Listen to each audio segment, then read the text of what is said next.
this video, we're going to be talking about metacognition. Metacognition is knowing about knowing. There's a few forms of this that we're going to discuss. One form we're not going to get as much into detail about is meta-memory. This is your knowledge about memory. We're going to be focusing more on more general metacognitive skills. So that is knowledge about thoughts, knowledge about knowing, all of that fun stuff. First thing we're going to discuss is theory of mind. And in class, you're going to see videos of kids and how much theory of mind they have. But overall, your theory of mind refers to awareness of one's own mental processes and the mental processes of others.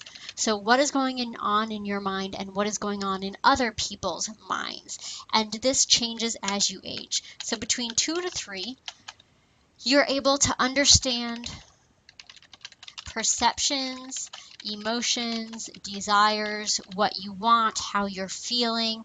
However, you don't have a lot of understanding between mental life and behavior. So when you're sad, you're crying, that sort of thing. That link is not as there between 2 to 3. By 4 to 5, I'll actually make this a little easier to distinguish. Between 4 to 5, you are able to understand that mental representations may or may not be accurate. So thoughts may or may not be accurate. In other words, that someone might hold a false belief, a belief that's not true. And you have a couple of tests that measure this. They're called false belief tests. One is the Sally Ann test. You'll see an 8-year-old who's taking the Sally Ann test in class. The other famous one is called the M&M test, and I will show you a couple of videos connected to that version using Jelly Bellies instead of M&Ms. So at 2 to 3, you're first able to realize there's emotions, there's perceptions, there's things going on in people's heads. 4 to 5, you're able to understand that sometimes those are not accurate. But thinking can be fairly limited. As you get older, again, this is going to develop more and more. So beyond 5 to 7, we'll say, children are able to have a deeper appreciation of the mind itself rather than just an understanding of mental states.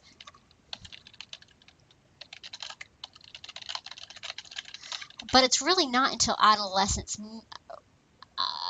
early adolescence, that you are able to understand ambivalent feelings. And it's not until late childhood that you're able to move from understanding that beliefs can be false to realizing that two people can experience the same thing and have different interpretations of it.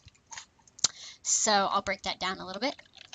Late childhood, you're not only able to understand false beliefs, but you're also able to understand that the same event can be open to multiple interpretations.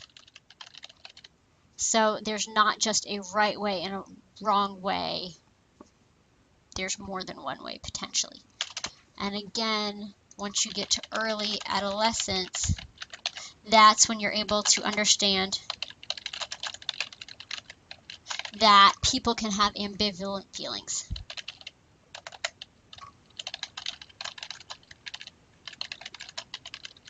And if you're ambivalent about something, that means you have contradictory feelings, you can say. So there's some good, some bad. You like it, you don't like it. It's more than one thing going on. Something else that you also see in adolescence is something called recursive thinking. Recursive thinking is thinking about what other people are thinking about. This also helps contribute to that imaginary audience that we're going to talk about in class. So as you're first able to think about what other people might be thinking, you screw it up at first and you think they must be thinking about you. That's that egocentrism. So the reason imaginary audience pops up in adolescence is partly because of this recursive thinking. And in class, we're also going to talk about the connection between autism and metacognition, this theory of mind. So metacognition, knowing about knowing, the biggest thing is this theory of mind, starting at the very early stages, understanding that emotions exist in your mind, mental processes, going all the way to thinking about other people's thoughts in adolescence. And that is it for metacognition.